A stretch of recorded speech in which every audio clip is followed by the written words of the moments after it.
자, 오늘 말씀 보도록 하겠습니다. 사사기 20장입니다. 사사기 20장 30절에서 48절까지 말씀입니다. 사사기 20장 30절에서 48절까지의 말씀입니다. 제가 봉독해 올리겠습니다. 이스라엘 자손이 셋째 날에 베냐민 자손을 치러 올라가서 전과 같이 기브아에 맞서 전열을 갖추매 베냐민 자손이 나와서 백성을 맞더니 꾀임에 빠져 성읍을 떠났더라. 그들이 큰 길 곧 한쪽은 베델로 올라가는 길이요 한쪽은 기브아에 들로 가는 길에서 백성을 쳐서 전과 같이 이스라엘 사람 30명 가량을 죽이기 시작하며 베냐민 자손이 스스로 이르기를 이들이 처음과 같이 우리 앞에서 패한다 하나 이스라엘 자손은 이르기를 우리가 도망하여 그들을 성읍에서 큰 길로 꿰어내자 하고 이스라엘 사람이 모두 그들의 처소에서 일어나서 바알 다말에서 전열을 갖추었고 이스라엘의 복병은 그 장소 곧 기브아 초장에서 쏟아져 나왔더라. 온 이스라엘 사람 중에서 택한 사람 10,000명이 기브아에 이르러 치매 싸움이 치열하나 베냐민 사람은 화가 자기에게 미친 줄을 알지 못하였더라. 여호와께서 이스라엘 앞에서 베냐민을 치심에 당일에 이스라엘 자손이 베냐민 사람 25,100명을 죽였으니 다 칼을 빼는 자였더라. 이에 베냐민 자손이 자기가 패한 것을 깨달았으니 이는 이스라엘 사람이 기브아에 매복한 군사를 믿고 잠깐 베냐민 사람 앞을 피하며 복병이 급히 나와 기브아로 돌격하고 나아가며 칼날로 온 성읍을 쳤음이더라. 처음에 이스라엘 사람과 복병 사이에 약속하기를 성읍에서 큰 연기가 치솟는 것으로 분노를 삼자 하고 이스라엘 사람은 싸우다가 물러가고 베냐민 사람은 이스라엘 사람 30명가량을 쳐 죽이기 시작하며 이르기를 이들이 틀림없이 처음 싸움같이 우리에게 패한다 하다가 연기 구름이 기둥같이 성읍 가운데에서 치솟을 때에 베냐민 사람이 뒤를 돌아보매 온 성읍의 연기가 하늘에 닿았고 이스라엘 사람은 돌아서는지라 베냐민 사람들이 화가 자기들에게 미친 것을 보고 심히 놀라 이스라엘 사람 앞에서 몸을 돌려 광야길로 향하였으나 군사가 급히 추격하며 각 성읍에서 나온 자를 그 가운데에서 진멸하니라. 그들이 베냐민 사람을 애워싸고 기브아 앞 동쪽까지 추격하며 그 쉬는 곳에서 짓밟음에 베냐민 중에서 엎드러진 자가 18,000명이니 다 용사더라. 그들이 몸을 돌려 광야로 도망하였으나 림몬 바위에 이르는 큰 길에서 이스라엘이 또 5,000명을 이삭 줍듯 하고 또 급히 그 뒤를 따라 기돔에 이르러 또 2,000명을 죽였으니 이날에 베냐민 사람으로서 칼을 빼는 자가 엎드러진 것이 모두 25,000명이니 다 용사였더라. 베냐민 사람 600명이 돌이켜 광야로 도망하여 림몬 바위에 이르러 거기에서 넉 달 동안을 지냈더라. 이스라엘 사람이 베냐민 자손에게로 돌아와서 온 성읍과 가축과 만나는 자를 다 칼날로 치고 닥치는 성읍은 모두 다 불살랐더라. 아멘. 사사기 20장 30절에서 48절까지 피할 수 없는 죽음에 둘러싸이기 전에 라는 제목으로 말씀 보도록 하겠습니다. 이 시대는 하나님을 두려워함이 없는 시대입니다. 그래서 하나님의 뜻대로 살아가기보다는 자신들의 뜻대로 살아가는 것을 기뻐하고 즐거워하죠. 사람들은 자기 마음대로 죄를 짓고 허망한 인생을 막 즐깁니다. 바쁘게 살아가요. 바쁘게 살아가면서 아주 인생을 또 즐기기도 하고 그렇게 살아가는 거죠. 바쁘다 보니까 이렇게 자기 인생을 즐기기에도 시간이 좀 적다는 생각을 하는 것 같습니다. 그래서 1년에 뭐 휴가가 일주일밖에 안 되는데 그 기간에 다른 교회 다녀서 어떻게 그 인생을 좀 쉴 수가 있냐, 나 좀 쉬자 이러면서 이제 신앙생활을 포기하고 하는 일들이 많이 발생하는 거죠. 사람들은 지금 자신들이 어떤 상황에 처해 있는지 깊이 생각하지 않고 순간을 즐기며 살아갑니다. 그리고 예기치 못했던 난처한 일을 당해서 크게 당황하고는 하는 거죠. 그리고 생각하지 못했던 때에 허망하게 인생을 마무리하고는 합니다. 참 안타까운 거예요. 그죠? 막 바쁘게 살아가요. 돈 벌고 사람 만나고 그런 와중에 짬을 내서 같이 여행도 가고 말이죠. 이렇게 막 즐기면서 살아갑니다. 자기가 어디서부터 와서 어디로 가고 있는지, 자기 인생의 의미는 무엇인지 진지하게 고민할 시간이 없어요. 너무 바빠서. 다 그냥 이런 여러 가지 닥쳐온 일들의 시간을 사용하다가 중요한 순간에 이런 것들을 대비하지 못하고 인생을 마무리하게 되는 거죠. 우리는 이런 삶을 살지 않아야 되겠습니다. 이게 제가 드린 말씀이 불신자들을 대상으로만 드리는 말씀은 아닙니다.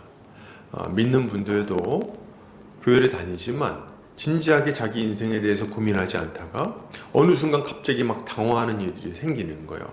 그러지 않도록 우리는 미리미리 우리 인생을 살피고 우리가 어디로 가고 있는지를 계속해서 점검할 필요가 있는 거죠.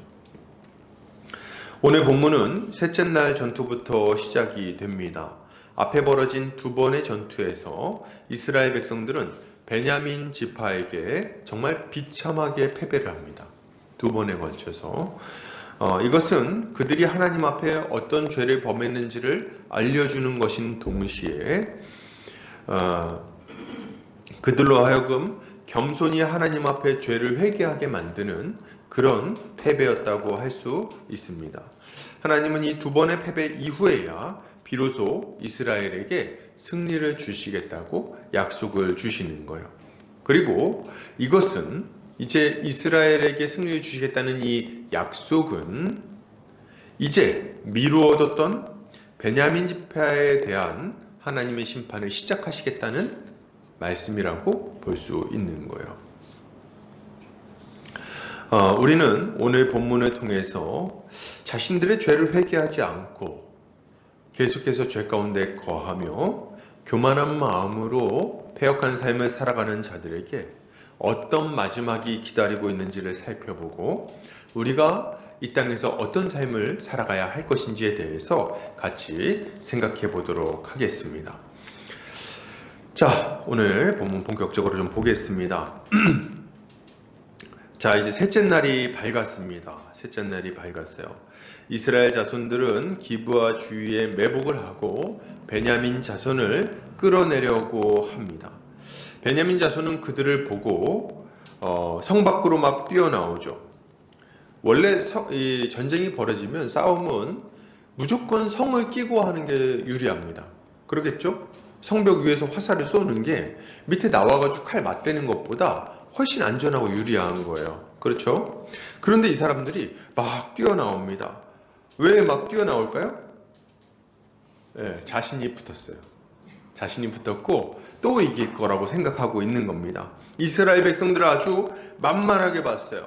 두 번이나 대승을 거두었으니까 뭐 겁이 없어졌을 법도 합니다. 그죠? 2만 몇천 명으로 뭐 40만 명 되는 군사하고 싸워서 막 2만 몇천 명이 이기고 죽이고 그 다음 1만 몇천 명 죽이고 뭐 이렇게 했으니까 겁이 없는 거예요. 또 이길 거라고 생각한 겁니다. 그래가지고 이제 전쟁이 벌어지는데 이번에도 베냐민 지파 사람들은 이스라엘 사람들과 싸움이 벌어지자마자 약 30명가량을 막 죽이기 시작합니다. 막 죽이기 시작해요. 이 매복이 돼 있었는데 몰랐죠. 그래서 현상만 보면 막 30명을 막 죽이는 거예요. 그러니까 막 시작이 좋죠. 그래서 이 사람들이 속으로 생각합니다. 우리가 또 이겼다. 또 이번에도 이길 거다 생각하고 막 신나갖고 막 몰고 내려갑니다. 밀고 내려가요. 이겨봤으니까 또 아주 그냥 많이 죽이고 또 대승을 거두고 이번에야말로 그냥 얘네들을 아주 다 몰아낼 거다 생각하고 내려가는 거예요. 그죠? 인생이 쉽죠, 아주. 그래서 이렇게 막 싸우러 내려가는 겁니다. 자기 뜻대로 다 되는 것처럼 생각했어요.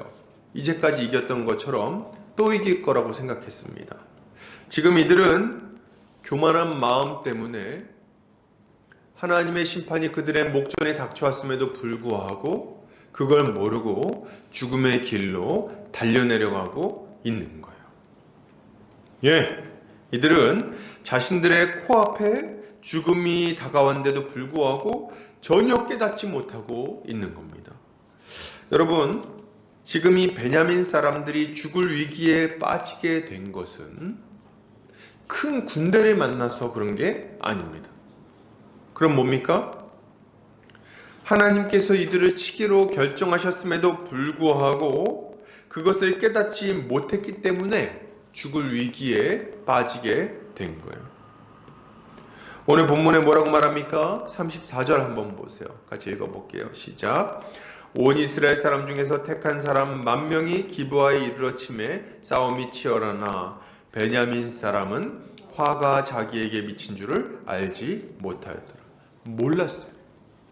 화가 자기에게 닥친 줄을 몰랐다. 당장 죽게 생겼는데도 모르는 거예요. 왜요? 교만했기 때문입니다.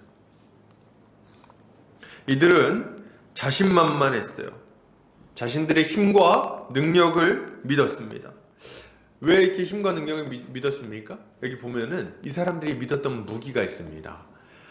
약 600명가량의 베냐민 사람들이 있었는데 왼손잡이였어요. 근데 이들이 돌팔 매질을 얼마나 잘했는지 호리도 틀림이 없이 다 맞췄다 그랬어요. 그러니까 머리카락 하나에 틀림없이 던졌다 하면 다 맞추는 거예요. 이 돌팔 매질로 아주 어마어마하게 지금 사람들을 죽이고 승리를 거둬왔던 겁니다. 이게 전에도 그랬던 것 같아요. 가나안 민족하고 싸울 때도 이들이 크게 전공을 세웠는데 지금 이번에 이스라엘 사람들하고도 싸웠더니 아주 이 돌팔 매질이 아주 재미를 본 거죠.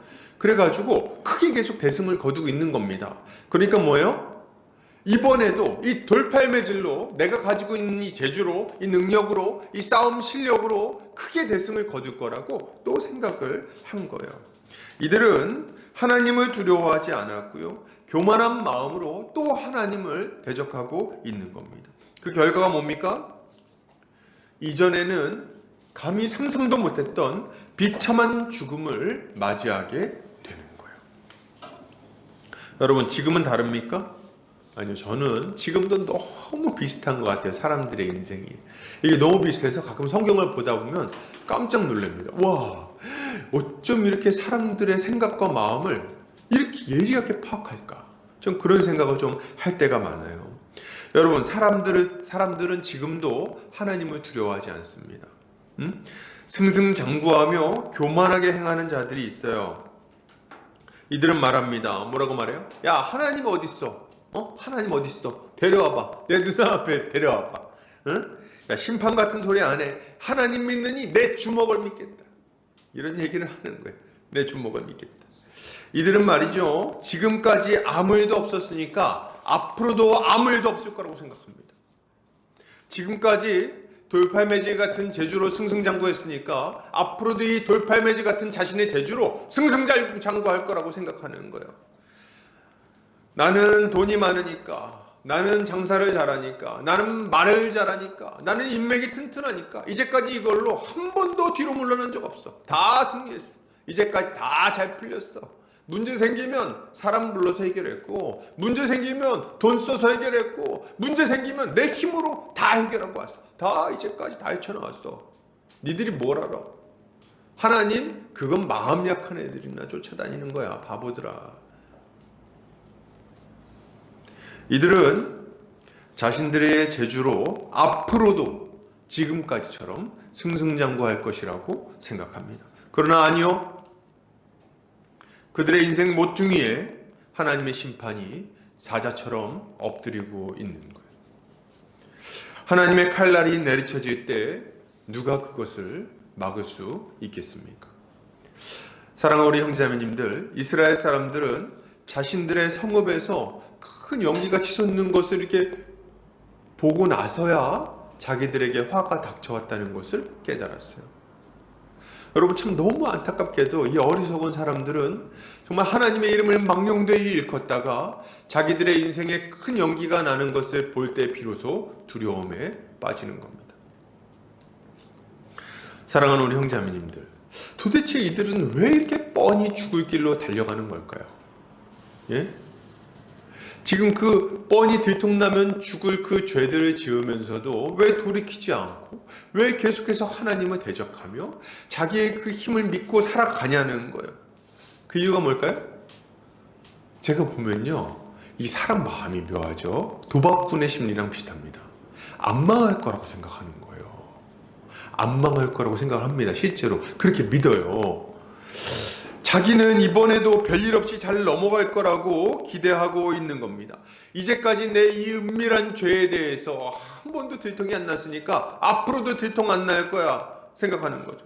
여러분, 우리 가끔 뉴스에 보면요, 너무 황당한 죄에 대해서 막 이렇게 소식을 듣습니다. 아니, 이게 뻔히 이거 들통 날 거를 이거로 죄를 짓고 있네, 이 바보들이, 이런 생각이 들잖아요. 근데 그 사람들은 그 죄를 지을 때 안 들통 날 거라고 생각을 하는 거예요.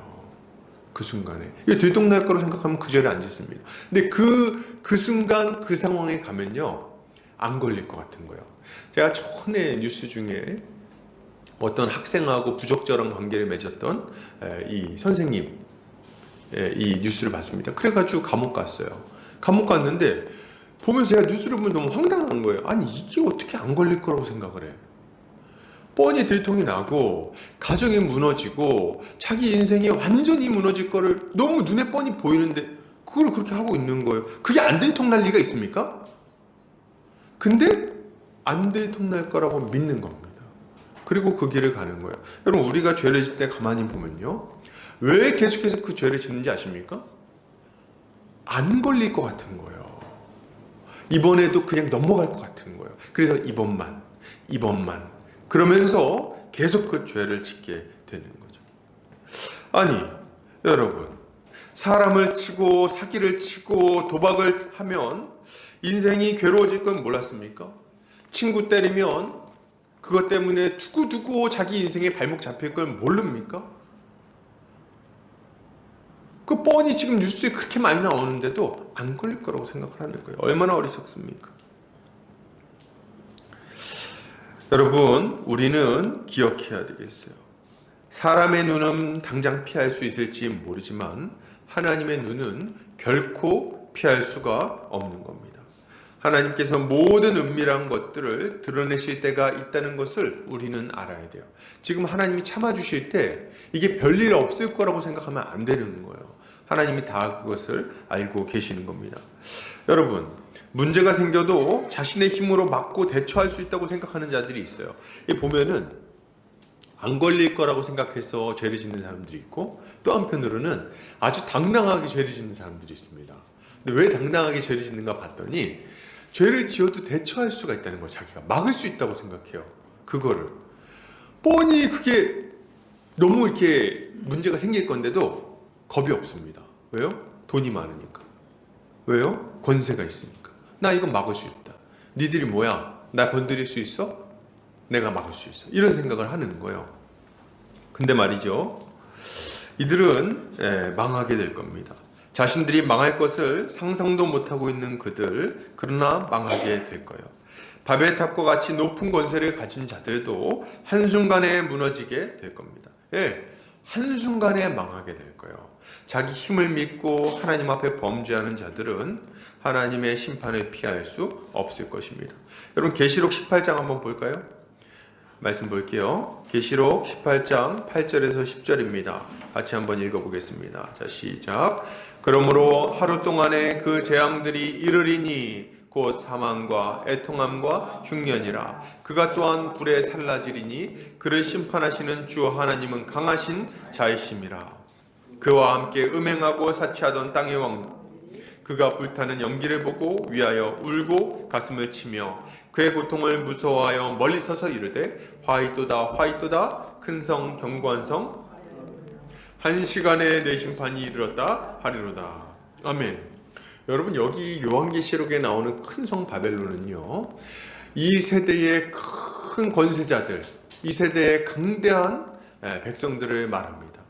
이들은요, 딱 봤을 때 도저히 망할 것 같지 않아요. 우리로 치자면 이때 당시에 그 큰 성 바벨론은 로마 제국을 염두에 두고 쓰여졌거든요. 그리고 지금으로 치자면 이제 미국 같은 나라들이요. 미국이나 러시아. 아주 강대한 권세 가지고 있는 나라들이죠. 그리고 그 나라의 권세자들. 이들은 돈도 많고요. 권세도 많고요. 힘도 셉니다. 도무지 망할 것 같지 않은 거예요. 그래서 우리가 이렇게 딱 보면은 아유, 저런 사람들은 뭐 저러고 사는 거야. 누가 말리겠어. 그죠? 그들이 또 기독교인들이 막 핍박하고 하나님을 대적할 때 무슨 생각합니까? 이들은 도저히 안 망할 거야. 하나님도 어쩔 수 없어. 이런 생각을 할 수 있는 거죠. 근데 성경이 뭐라고 말합니까? 이렇게 말하는 거예요. 하루 동안의 그 재앙들이 이르리니 1시간에 내 심판이 이르렀다 하리로다. 아멘. 뭐라고 말합니까? 그들이 의지했던 그 모든 강한 권세들은 한순간에 망해버릴 거라고 말하고 있는 거예요. 여기 1시간이라고 그러니까 실제로 1시간이 아니죠. 이건 뭘 말하는 거냐면 이들이 뭔가 준비하기도 전에 싸워볼 생각을 하기도 전에 순식간에 망해버리게 될 거라는 것을 알려주는 것입니다. 여러분, 말세에 주님이 도적같이 오실 거예요. 믿으십니까? 주님은 한순간에 이 약한 자들을 심판하시고 그리고 하나님의 공의를 이루실 거예요. 사랑하는 우리 형제 자매님들, 하나님을 두려워하시기를 바랍니다. 하나님을 두려워하시길 바라요. 죽음이 얼마나 금세 찾아옵니까? 저는 이거를 생각하면은 정말 우리 인생이 짧다는 생각을 지을 수가 없습니다. 우리가 예기치 못했던 순간 딱 찾아와 버려요, 죽음이. 이게 꼭 나이가 많다고 해서 일찍 하나님 앞에 서는 것도 아니고 나이가 젊다고 해서 늦게 서는 것도 아니에요. 우리 주님이 정하신 때에 그냥 서게 되는 겁니다. 예기치 못했던 그 순간에, 여러분, 그 순간에 우리가 그토록 의지하고 자랑했던 것들이 얼마나 무력한 것인지를 깨닫게 될 거예요. 여러분, 우리 그렇게 자랑하면서 살잖아요. 아우, 나 이번에 부동산 해가지고 돈 얼마 이렇게 해가지고 돈 벌어놨어. 내가 아는 사람 있는데 그 사람이 이번에 장관 됐어. 나 이번에 뭐 했는데 말이지 이렇게 됐어. 그렇게 자랑하던 모든 것들, 우리 주님의 심판대 앞에 설 때의 그것들이 우리를 변호해 줄 수 있겠습니까? 그것들이 우리를 심판에서 벗어나게 해줄 수 있겠냐는 거예요. 여러분, 이 모든 것들은 이제까지는 우리를 이기게 했는지 모르지만 하나님의 심판대 앞에서, 그 죽음 앞에서 참으로 허무하고 무력한 것들로 드러나게 될 것입니다. 그러므로 우린 이것을 생각할 때 하나님 앞에 우리의 죄를 솔직하게 고백하고 회개하며 주님 앞에 나아가야 하겠습니다. 죄에 머물러 있으면 안 되겠어요. 이제까지 이기고 또 승리했던 그 과거를 생각하면서 앞으로도 하나님의 심판을 피할 수 있을 것이라고 생각하지 않아야 되겠습니다. 죄를 회개하시기 바랍니다. 우리가 주님 앞에 우리의 죄를 회개하고 나아가면 주께서 우리의 죄를 용서해 주실 거예요. 우리를 살려 주실 겁니다. 우리를 죄에서 건져내어 생명의 나라에 들어가게 해 주실 거예요. 회개하기만 하면. 주님은 우리가 죄 때문에 망하는 것을 기뻐하지 않으십니다. 주님은 우리를 위하여 독생자 예수 그리스도를 보내주셨어요. 그리고 그분이 우리를 대신하여 저주의 죽음을 받게 하셨죠.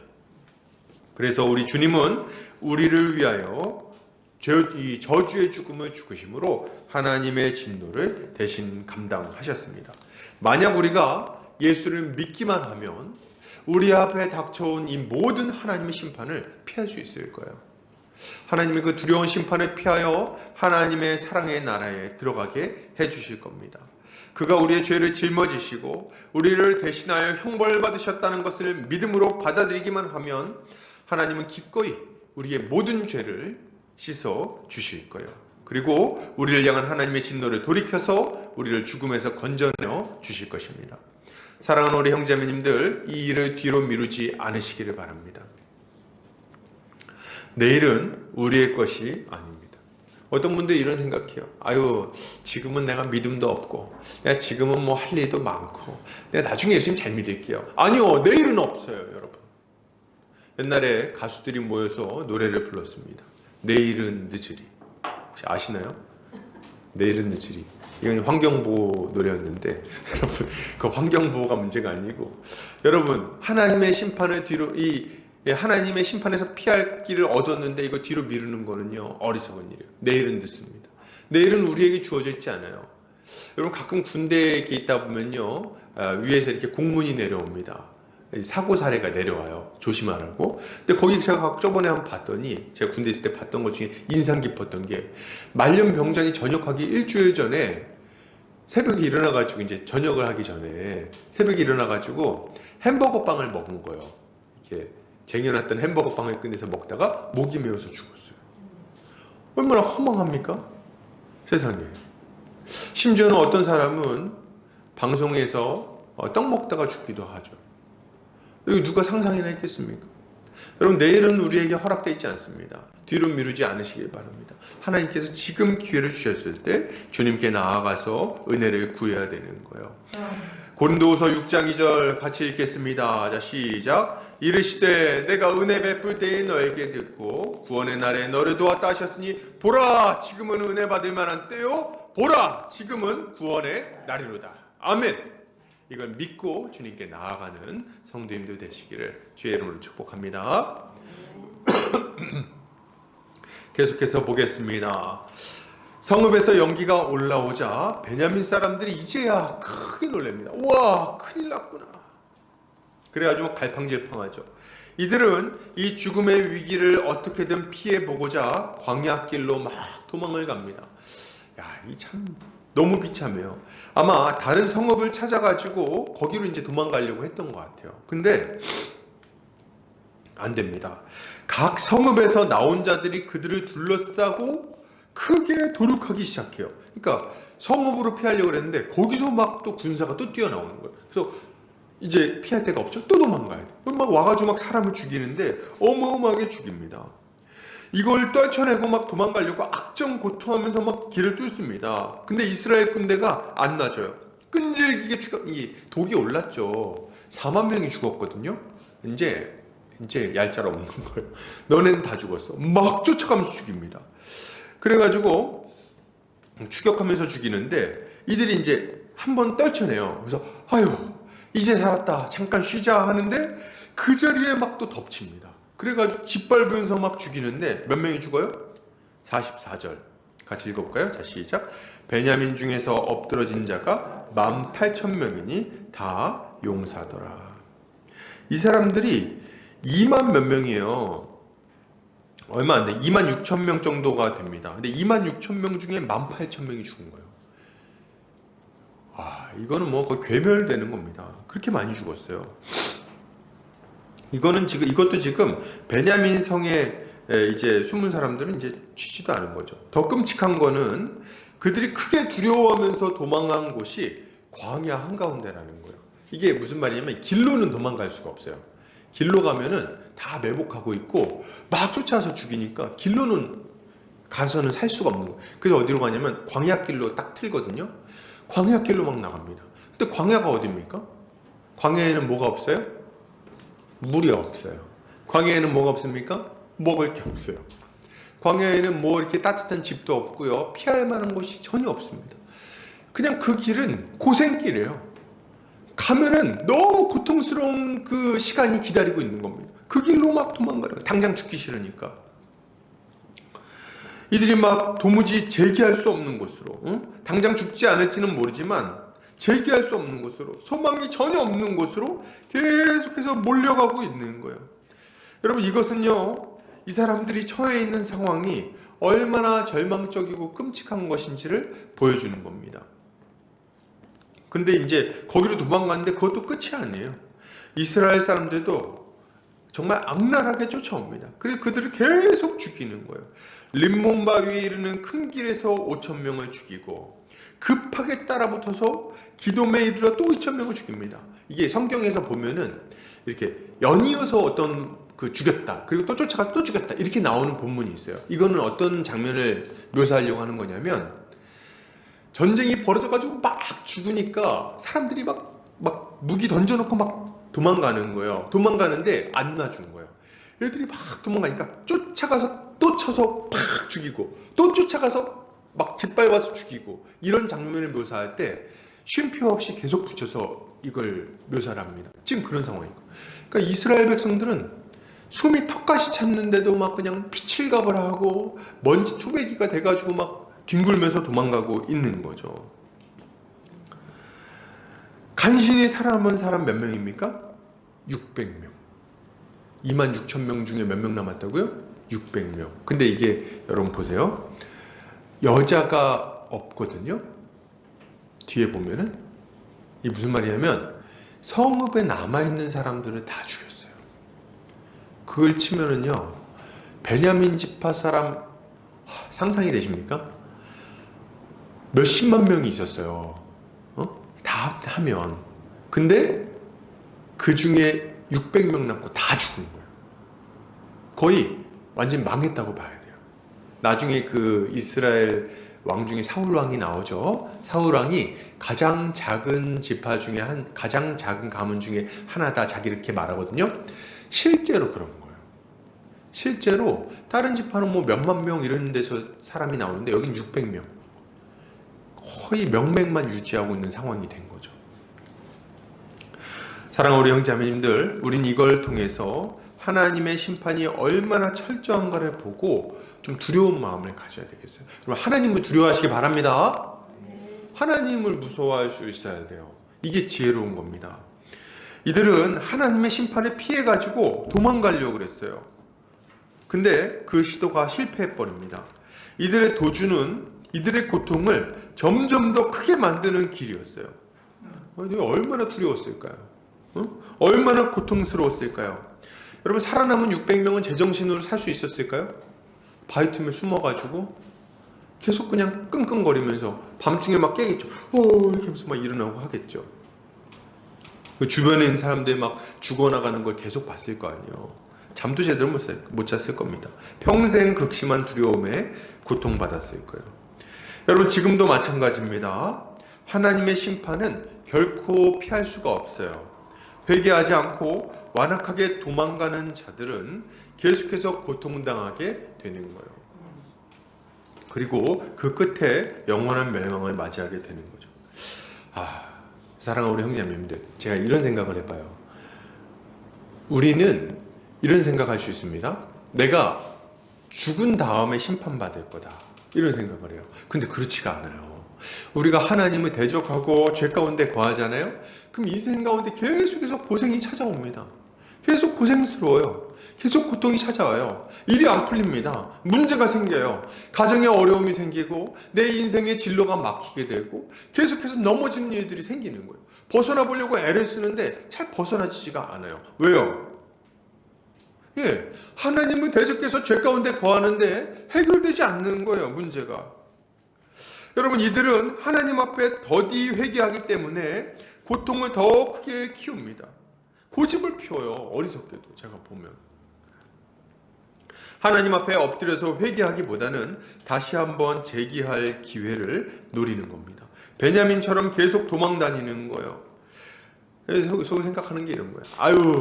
내가 이번에는 운이 안 좋았지만 내가 다음번에는 어떻게 되나 봐, 이런 생각을 하는 거예요. 당장 하나님한테 두드려 맞아서 고통스러운데도 불구하고 당장 돌이켜서 하나님께 나아가서 살려달라고 빌어야 되는데도 불구하고 일을 가는 겁니다. 내가 지금은 잘 안 됐지만 다음번엔 봐라, 이렇게 하면서 버티는 거예요. 그러나 이게 어떻게 생각처럼 됩니까? 생각처럼 안 돼요. 재기가 안 됩니다, 여러분. 또다시 사면초가에 빠지게 되는 거죠. 사업이 망해가지고 내가 다음번에 한번 잘해보겠다, 재기를 노리는데 건강이 안 좋아집니다. 건강이 안 좋아져서 건강관리를 하고 있는데 사람들이 돌아섭니다. 사람들이 돌아서가지고 다시금 좀 인맥을 만들어 보려고 하는데 대출 갚을 날이 찾아오는 거예요. 이들은 계속해서 도망가지만 회개를 안 해요. 이게 참 답답한 노릇이죠.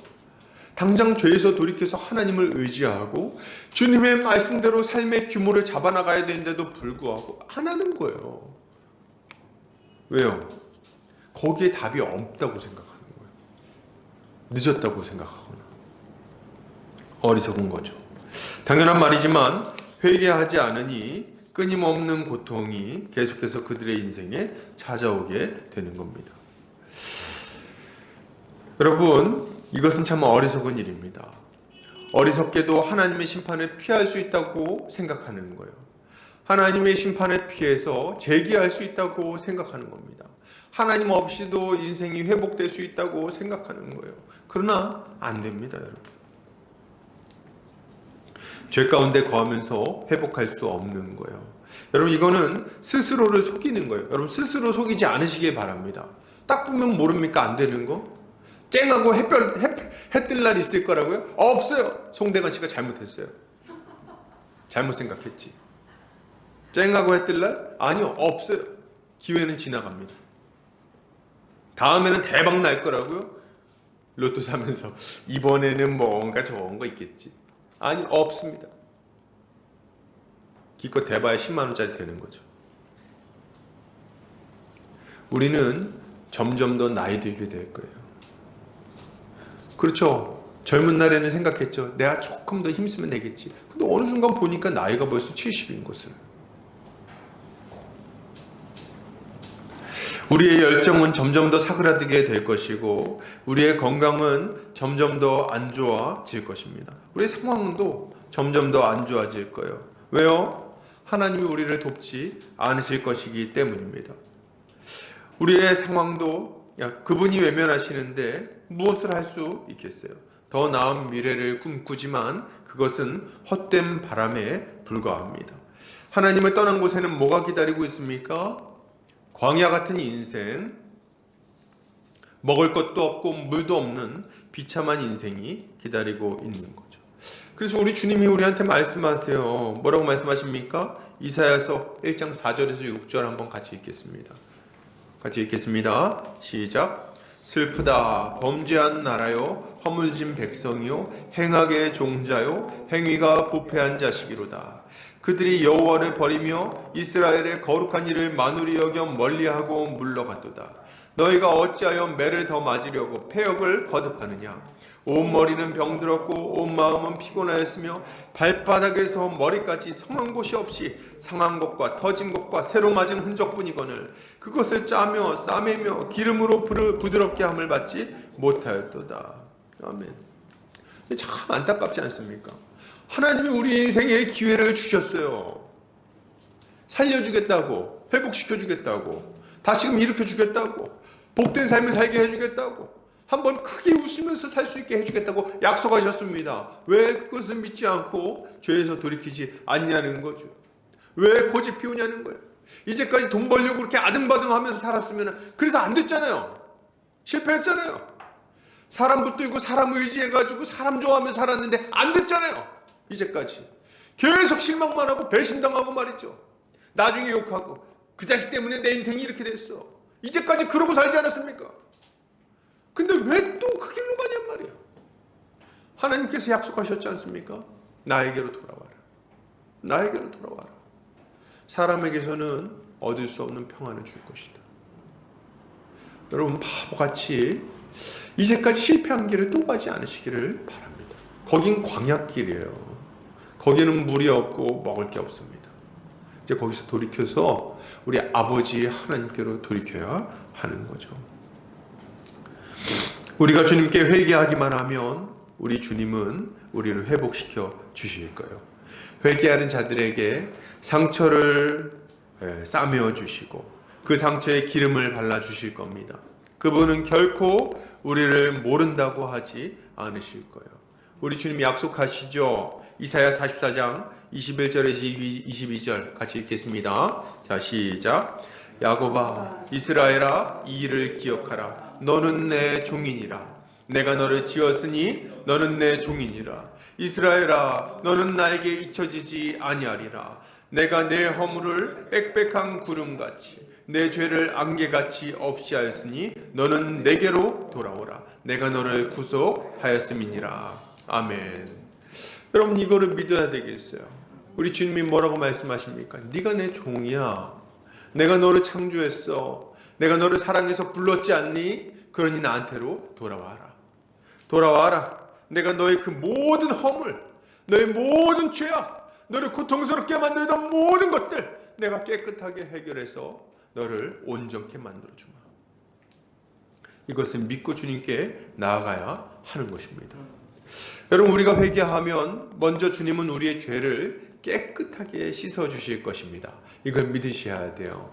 여러분, 왜 죄를 씻어야 됩니까? 장차 지옥 안 가고 천국 가려고요? 예, 그것도 맞습니다. 너무 중요한 이유예요.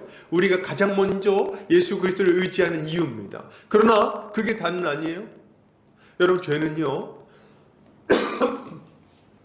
우리의 인생을 망가뜨립니다. 우리 인생의 고통을 계속해서 가져와요. 그렇지 않습니까? 여러분, 우리의 영혼이 왜 망합니까? 예, 죄 때문이에요. 왜 우리가 중독되죠? 왜 우리가 바보 같은 삶을 살아갑니까? 예, 죄 때문이에요. 죄 때문에. 거짓말하고 탐욕 부리고 그리고 다른 사람들 미워하고 그러면서 스스로 고통스러운 거 아닙니까? 원망하고 말이죠. 그것 때문에 보면은 사람이 자유하지가 않아요. 인생이 괴로워요. 보면은 돈도 충분히 있고 먹을 것도 있고 자녀들도 있고 상황은 좋은데 늘 일을 갈면서 사는 사람이 있어요. 어떻게 삽니까? 내가 그 자식 때문에 내가 인생이 조졌어. 이렇게 생각하면서 말이죠. 아니 뻔히 보면 딴 사람들보다 괜찮아요. 이제 살만합니다. 근데도 원망에 사로잡혀가지고 그 미움에 사로잡혀가지고 계속해서 고통스러워하면서 살아가는 겁니다. 여러분, 죄가 우리의 인생, 우리의 영혼을 고통스럽게 합니다. 이게 답니까? 아니죠. 죄가 우리의 가정을 무너뜨려요. 가정을. 그러지 않습니까? 왜 가정이 계속 괴로워집니까? 서로 미워하고 다투고 원망하고 또 불륜을 저질러가지고 가정이 파괴되고 말이죠. 이 부부간의 신뢰관계가 무너지고 이게 계속해서 가정을 무너뜨리는 것도 죄 때문이에요. 다. 우리 직장에서는 왜 힘듭니까? 뭐 일이 힘들어요. 근데 일만 힘든 건 아니에요. 관계가 힘들어요. 그죠? 그리고 왜 우리가 자꾸 이렇게 좀 예기치 못했던 어려움을 만나게 됩니까? 하면 안 되는 짓을 해서 그러는 거예요. 그 죄. 그것 때문에 갑자기 들통나가지고 들통날까봐 안절부절 못하고 그런 일들이 막 생기는 겁니다. 안전하지 못하는 거예요. 죄가 우리 인생을 괴롭게 합니다. 그러니 우리 주님이 가장 먼저 하시는 일이 우리를 이 죄의 사슬에서 벗어나게 하시는 거예요. 죄의 책임에서 벗어나게 해주실 뿐만 아니라 이 죄로부터 벗어나 의로운 삶을 살아갈 수 있도록 해주시는 게 우리 주님이 가장 먼저 하시는 일입니다. 그래서 우리 마음의 사슬을 먼저 벗겨주시는데요. 뭡니까? 예수 그리스도를 믿음으로 말미암아 죄 용서함을 받게 해주실 뿐만 아니라 형제를 용서할 수 있는 마음을 주십니다. 그래서 미움의 사슬에서 벗어나게 하시는 거예요. 중독의 사슬에서 벗어나게 하시는 거예요. 그리고 그 고통스러운 원망하는 사슬, 후회하는 사슬에서 벗어나게 하십니다. 그리고 자기 인생의 의미를 예수 그리스도 안에서 발견하게 해주시는 거죠. 이게 예수 믿을 때 일어나는 일이에요. 그래서 우리 마음에 기쁨이 찾아옵니다. 그리고 나서 가정을 회복시켜 주세요. 사랑하는 배우자와의 관계에서, 그리고 자녀와의 관계에서, 그리고 부모님과의 관계에서 점차 질서가 잡히고 회복이 일어나도록 합니다. 전에는 만나기만 하면 저놈의 것 오직 얼굴도 보기 싫다 이렇게 하다가 이제 만나면 그냥 보고 싶고 사랑하게 되고 사랑한다는 말도 그냥 한 번씩 입에 담게 되고 말이죠. 미안하다는 말도 할 수 있게 되고 고맙다는 말도 할 수 있게 되고 그러면서 가까워지는 거예요. 전에는 감히 상상도 못했던 웃음소리가 가정 안에서 넘쳐나게 되는 거죠. 우리 주님이 죄로 인해서 상처 입은 마음을 치료하시고 무너진 가정을 회복시키시고 중독에서 벗어나게 해주시는 거죠. 예, 죄에서 벗어나 새 삶을 살 수 있도록 해주신다는 말입니다. 그리고 주님이 이렇게 약속하십니다. 요한복음 10장 10절 같이 한번 읽어볼까요? 자, 시작. 도둑이 오는 것은 도둑질하고 죽이고 멸망시키려는 것뿐이요 내가 온 것은 양으로 생명을 얻게 하고 더 풍성히 얻게 하려는 것이라. 아멘. 우와, 이게 참 멋진 약속 아닙니까? 저 이 말씀 보면은 기분이 좋아요. 왜요? 생명을 얻게 하고. 야, 우리 맨날 우리 그 한국인들이 입에 달고 다 사는 말이 있어요. 뭡니까? 어우 죽겠다. 어우 더워 죽겠네. 추워 죽겠네. 힘들어 죽겠네. 죽겠어요 아주 그냥. 이런 죽겠는 우리에게 뭘 주신다는 겁니까? 생명을 주신다는 거예요. 아 이제 살겠다. 이제 살겠다. 와 정말 살만하다. 야 인생이 이렇게 좋은 거구나. 참 살기 잘했다. 이런 인생으로 바꿔주신다는 거예요.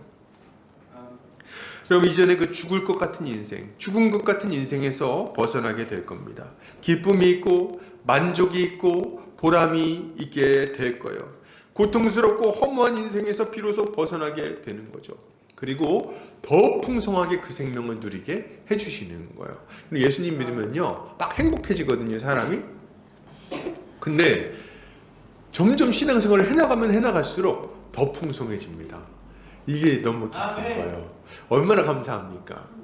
그래서 하나님이 주시는 그 기쁨을 누리게 되는 거죠. 예수님 믿으면 이 초월적인 기쁨을 누리게 돼요. 그 찬송가 중에 있지 않습니까? 초가 삼간 살아도 뭐 이런 거 있잖아요. 내가 이제 기뻐한다 뭐 이렇게 하는 찬송가들이 있는데 그 왜 그렇습니까? 초가 삼간 살아도 하나님과 화평한 관계가 되니까 근심 걱정이 없는 거예요. 죽어도 천국이고 살아도 천국이고 하나님이 나랑 같이 있는데 뭐가 걱정인가? 뭐 이렇게 근심 걱정이 사라져요. 내일은 내일 염려하고 오늘 먹을 게 있으니 기쁘구나. 그죠? 이게 우리 주님과 화평한 관계가 됐을 때 우리 가운데 나타나는 모습이에요. 근데 이게 다가 아니에요. 우리 기도해서 하나님께 응답받고 일용할 양식 받고 죄책감도 사라지고 형제를 사랑하게 되고 다 좋아. 근데 또 뭐가 있습니까? 실제로 우리에게 진실로 사랑할 수 있는 영적인 가족을 허락해 주십니다. 아멘. 아우 깜짝이야. 그래가지고 우리의 마음에 그냥 진실로 그냥 마음의 기쁨이 넘치게 되는 거예요. 어떻게 돼요? 그 교회 갔더니 세상에 갔더니 어떻게 합니까? 잘 지냈느냐? 어려움은 없었느냐? 아픈 데는 없느냐? 몸은 좀 괜찮아졌느냐? 요새 기도 제목은 뭐냐? 물어보죠. 우리가 그냥 세상에 나가면 너 저번에 왜 그렇게 했어? 너 그거 왜 그런 거야? 너 저번에 또 그랬지? 너 그럴 줄 알았어. 맨날 이런 소리나 듣다가 교회 갔더니 그럴 수도 있지 뭘. 뒤에서는 어떻게 얘기하더라도 앞에서 그럴 수도 있지 뭘. 잘했어. 괜찮아. 그럴 수도 있어. 하나님이 널 사랑하셔. 어디 가서 우리가 사랑한다는 말을 많이 듣습니까? 집에서도 못 들어요. 그죠? 집에서도 아들한테 사랑한다는 말을 한번 듣기가 힘들어요.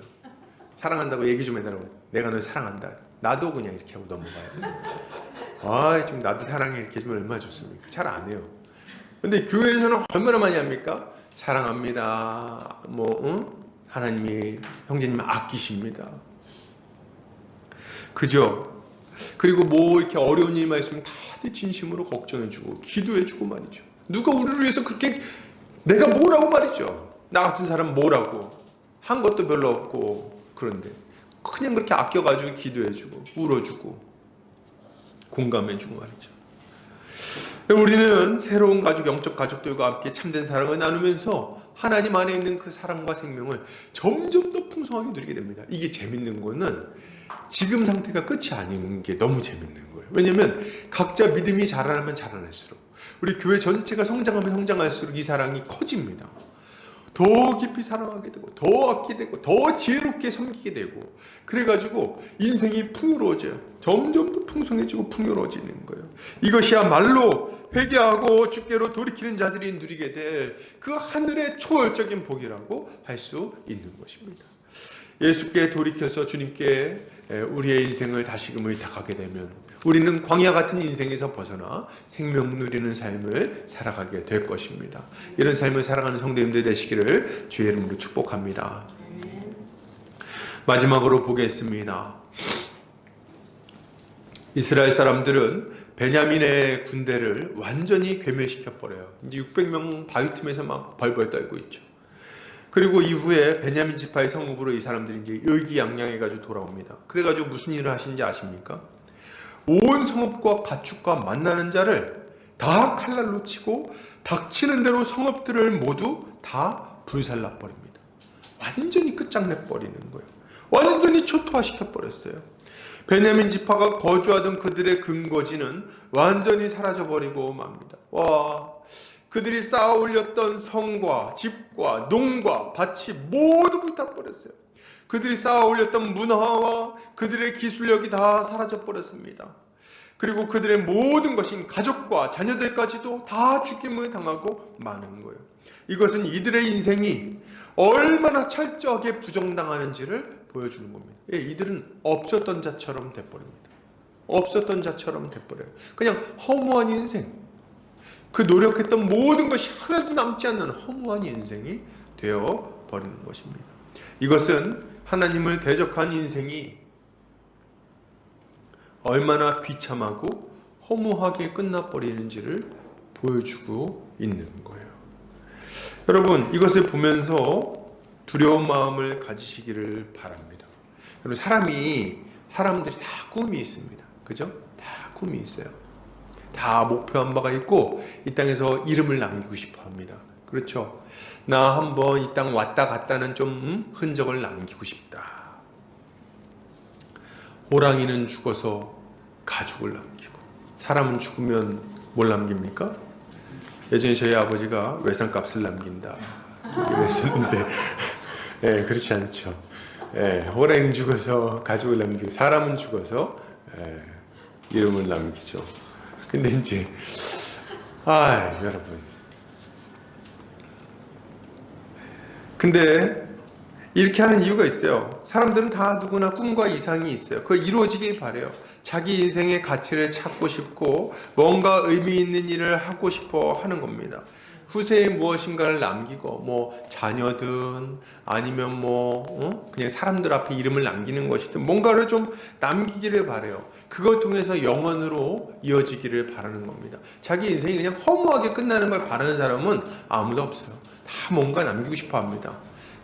이 부모들이 보면은, 어머님들이 자녀한테 막 이렇게 하는 때가 있어요. 막 집착하고 너 이거 꼭 돼야 되는 경우가 있어요. 왜 그렇습니까? 의미를 남기고 싶은 거예요. 자녀를 통해서. 그렇게 막 애를 쓰면서 막 합니다. 그리고 그것을 위해서 목숨을 바치기까지 하죠. 그런데 말이죠, 여러분, 안타깝게도 이 모든 바람은 하나님의 심판 앞에서 허망하게 된다는 것을 기억하시기 바랍니다. 하나님은 범죄를 통해 쌓아올린 모든 것을 무너뜨려 버리실 거예요. 죄 가운데 살아온 우리의 인생을 부정하실 겁니다. 그들의 노력을 헛된 것으로 만들어 버리실 거예요. 그들이 기억되지 못하게 만드실 겁니다. 그들이 열심히 쌓아올린 모든 것들은 다른 사람들 것이 될 것이고, 다른 사람들의 이름이 힘을 얻게 될 거예요. 말 그대로 아무것도 아닌 인생이 되게 하시는 거죠. 시편 1편에 보면 악인들의 허망한 인생에 대해서 이렇게 말합니다. 한번 같이 읽어볼까요? 시편 1편 4절에서 6절입니다. 자, 시작. 악인들은 그렇지 아니하며 오직 바람에 나는 겨와 같도다. 그러므로 악인들은 심판을 견디지 못하며 죄인들의 의인의 모임에 들지 못하리로다. 무릇 의인들의 길은 여호와께서 인정하시나 악인들의 길은 망하리로다. 아멘. 뭐라고 말하는 겁니까? 이렇게 얘기하는 거예요. 악인들은 그렇지 아니하며 오직 바람에 나는 겨와 같도다. 저는 사실 농사를 안 지어서 겨를 잘 모릅니다.